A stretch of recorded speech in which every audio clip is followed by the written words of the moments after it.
पहली जो गाया गया वो बैगा कर्मा है।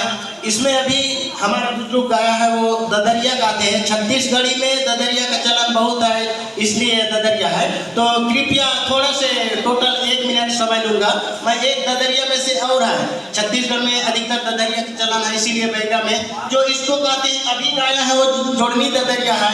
ये अभी सिर्फ मैं ये डोले सुनाता हूँ, वो लंबी ददरिया। गवैया जाही राम ये से लागा ये दुपान ते दुकेरावा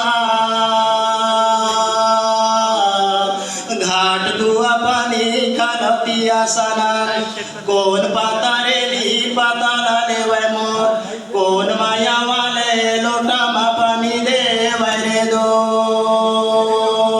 मैं समय के अभाव से इसको यहीं से विराम करता हूँ, आगे नहीं बढ़ाऊंगा। इसका मतलब क्या है, यहाँ तेंदुपान भी बहुत टूटता है, तेंदुपान में सरकार को बहुत इनकम होता है। तो वो कहते हैं तेंदुपान तेंदु के रवार, जहाँ घन तेंदु है उसमें रवार है। तो वो कहता है कौन पत्रेली पता ले हम लोग रायपुर में आए हैं तो हमारे संदेश लेने वाला कौन, तो वो कहते हैं और कौन माया होवे कम से